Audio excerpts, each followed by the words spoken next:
11 de la mañana con 38 minutos en todo el país y vamos a dar la bienvenida al doctor José Luis Tapia Rocha, economista con quien vamos a tocar la actualidad económica del país. Doctor Tapia Rocha, tenga usted muy buenos días.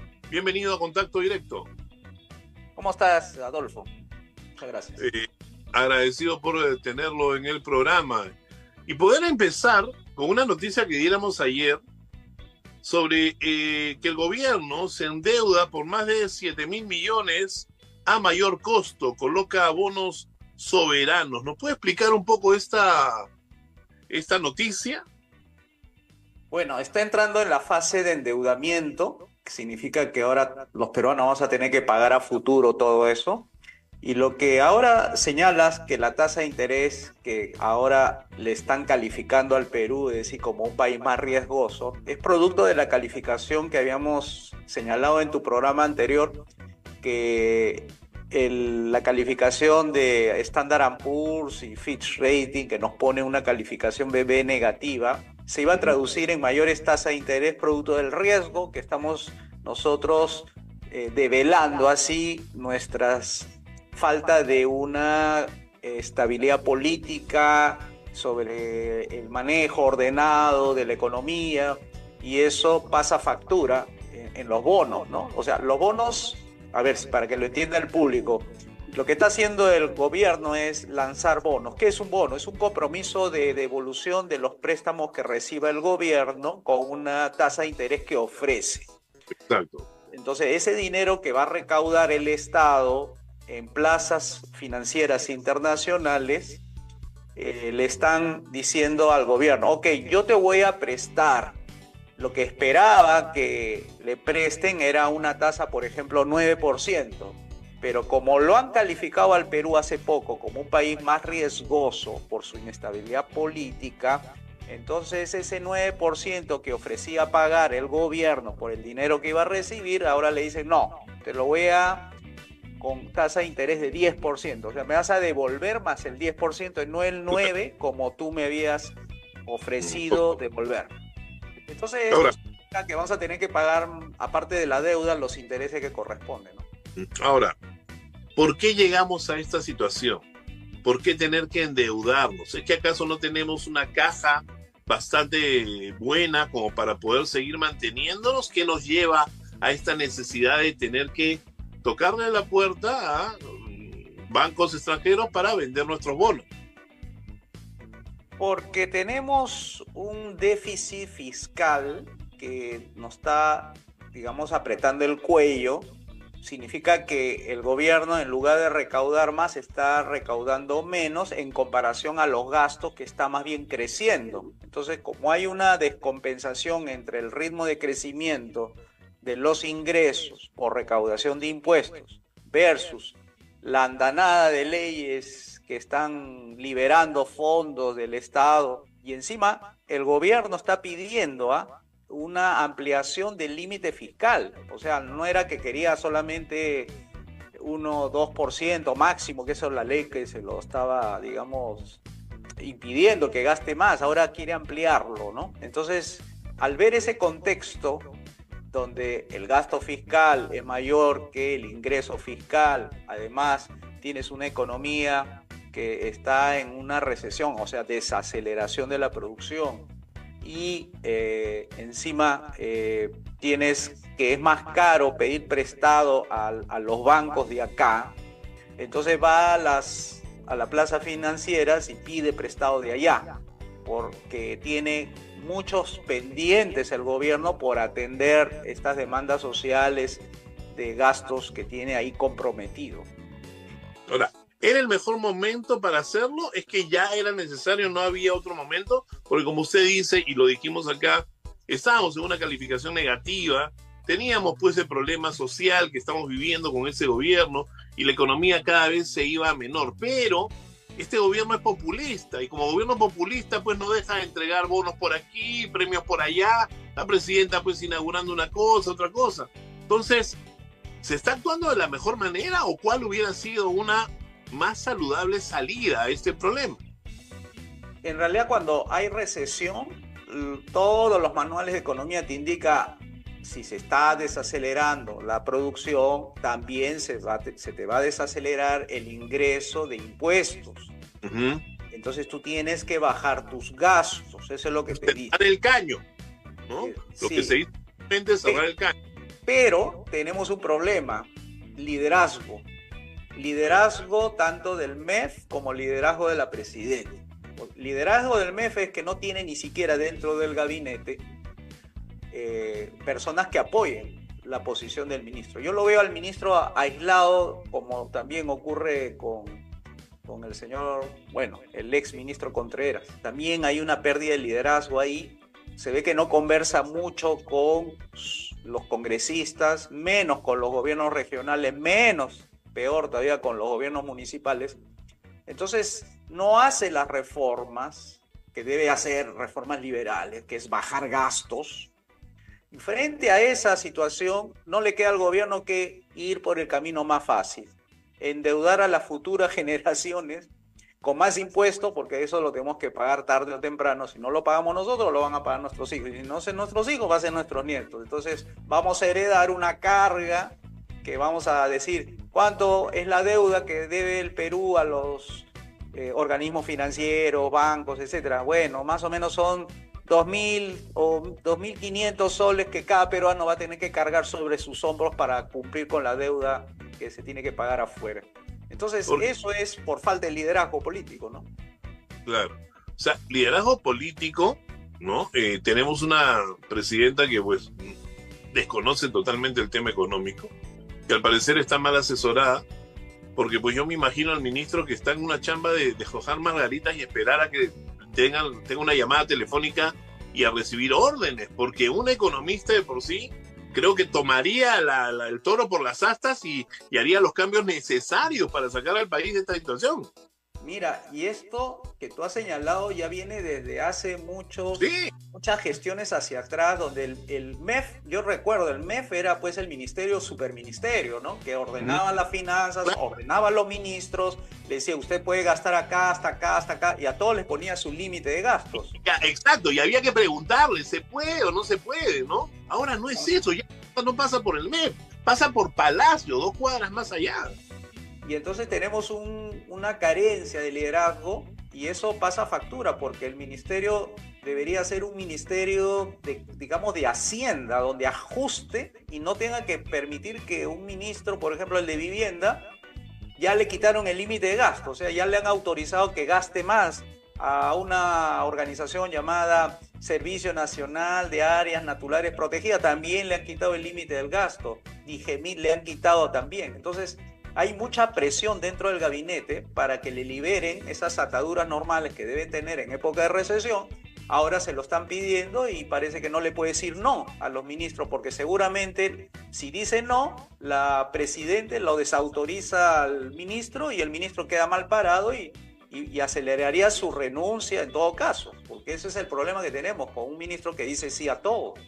Pero un ministro que dice sí a todo tampoco es que vaya sobre un jardín de flores, porque lo que estamos viendo es que esto ahora, digamos, los economistas como usted lo pueden saber, conocer y pueden compartirlo con nosotros, pero el pueblo en un momento más lo va a empezar a sentir, porque las cosas van a empezar a subir, porque vamos a tener una situación distinta a la actual, porque como usted lo ha dicho, esos 2.500 los tenemos que pagar todos.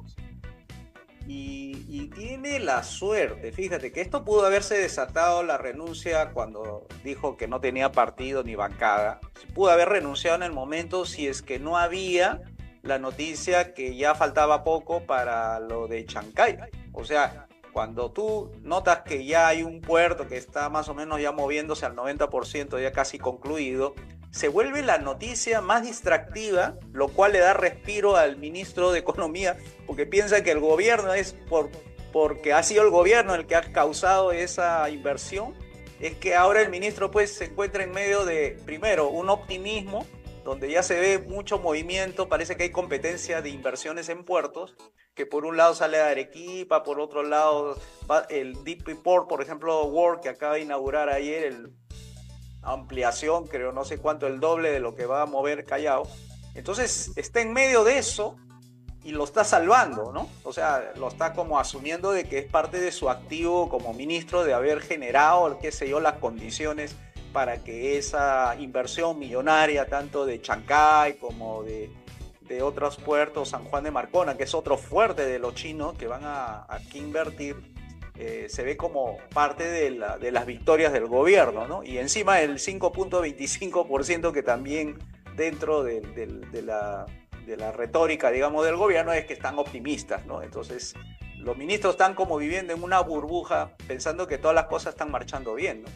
Ahora, y lamentablemente, este problema que pasa en economía no es ajeno a otros ministerios, ¿eh? O sea, no es ajeno a otros ministerios. O sea, el Ministerio del Interior, hemos visto lamentables declaraciones del ministro de Educación, ¿no? Y no se ha pronunciado la presidenta sobre ello, ¿no? Que ha justificado, pues, la violación de niños escolares de una manera ridícula, ¿no? Diciendo que son prácticas ancestrales y culturales.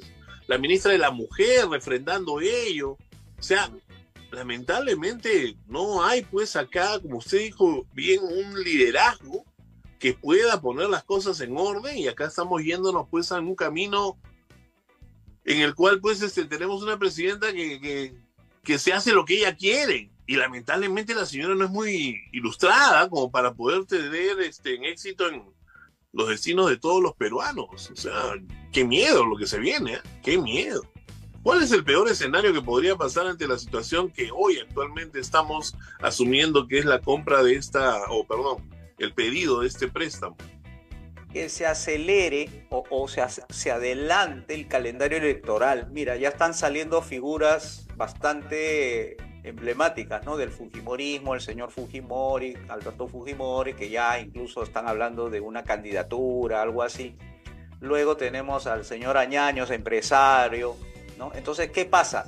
Esos calendarios electorales que deberían estar para el 2025 a mitad de julio para adelante, se adelanta y empieza la competencia electoral adelantada, donde van a ver de todo. Ya usted, como habrá notado, también tenemos así candidatos opuestos a estos que he mencionado, que lanzan promesas, ofertas contrarias al mercado, contrarias al buen vivir, contrarias al ambiente favorable a los negocios, y eso hace que la incertidumbre política acelere los planes de inversión y tengan que tomar de repente distancia y van a esperar, y eso significa que podemos estar con unos planes de inversión aguantados durante un año, porque lo normal es que sea pues a partir de julio, ¿no? Bueno, la incertidumbre política, quién va a salir o quién no,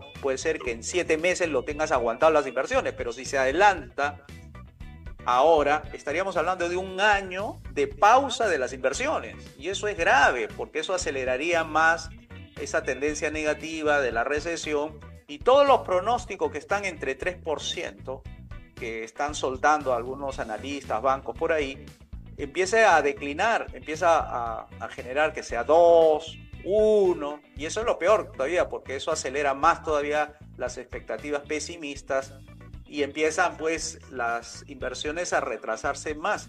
Estaba viendo un cuadrito sobre créditos corporativos y se ve una tendencia negativa de créditos que se están concediendo la banca a las empresas grandes y medianas, que está en negativo hasta ahora, hasta el mes de mayo que ha salido este cuadrito. Y esto revela también pues de que ya están tomando acciones desde ahora muchas empresas nacionales para no endeudarse, o sea, no gastar en inversiones, porque tiene un panorama muy incierto. Eso es lo que yo veo, o sea, que se está adelantando el calendario electoral y frene las inversiones, y ese 3% se convierte en 1 o menos. Ahora, el hecho que se adelante el panorama electoral, tengamos una presidenta que no da pues las condiciones adecuadas de repente para la inversión, como usted dice, esto genera un vacío, ¿no? Mayor. El ex ministro Contreras, recuerdo que antes de irse dijo que el futuro del país, y esto también lo hemos mencionado acá, usted lo ha mencionado, estaba en el tema de la minería. ¿Qué tanto nos falta para que la minería realmente pueda rescatarnos de esa situación en la que estamos? Son 55.000 millones en cartera de proyectos de inversión minera que están esperando invertirse siempre que haya estas condiciones propicias para que suelten ese dinero y lo inyecten a la economía de una forma sana. Esas condiciones son las que estamos justamente conversando. O sea, están esperando que un panorama económico, político, se aclare. O sea, por ejemplo, si Tía María sale en estos meses, digamos, ya tiene su licencia, todo, va a empujar a las otras inversiones mineras, por ejemplo, de Conga. Se está hablando ya Conga, se está hablando del tema de la producción de oro. O sea, es como si hubiese una cola, una fila de proyectos que están esperando que el primero pase para que el resto sea empujado y todos quieran entrar en la fila para que el Ministerio de Energía y Minas vaya soltando todas las autorizaciones necesarias y el gobierno acompañe con liderazgo, nuevamente, con liderazgo, cree las condiciones para darle tranquilidad a las personas de que estos proyectos van a impactar positivamente en el país. Eso es lo que hace falta, o sea, liderazgo para que pueda salir estos proyectos adelante, impulse el empleo, impulse la recaudación y todo eso, ¿no? Por esa falta de liderazgo es que, por ejemplo, ese primer proyecto todavía no define el hecho de poder hacerse realidad y motivar a los otros proyectos. Justamente cuando nombraron al ministro Rómulo Mucho, era porque él tiene la expertise y tiene el contacto casi directo con las empresas mineras más importantes del país. O sea, yo creo que ese es el candidato ideal que pusieron los mineros en el Ministerio de Energía y Minas, de lo que había antes de los ministros, que eran más sindicalistas, pro Petroperú y todo eso, y tenían ahora ya un ministro. Pero fíjate que ya ni siquiera es suficiente un ministro. El peso de un ministro también, así como el de la presidenta, ha bajado. O sea, no tiene liderazgos como para que pueda mover la maquinaria del Estado y la opinión del país, que es lo principal. La opinión es lo que uno tiene que ganarse para sostener un gobierno. Y esa pérdida de liderazgo hace de que ni siquiera un ministro pro minero pueda impulsar los proyectos mineros, ¿no? Sí, bueno, pero así estamos. Increíble y penoso la situación que estamos actualmente. Doctor Tapia Rocha, muchísimas gracias. Siempre un gusto conversar con usted. Lamentablemente el tiempo nos ha quedado corto, nos hemos pasado unos minutos, pero ha sido, creo que, necesario para poder llevarle al país la realidad de la actualidad económica en la que vivimos. Muchísimas gracias. De nada, Adolfo, nos vemos pronto. Hasta la próxima. El economista José Luis Tapia Rocha nos ha acompañado en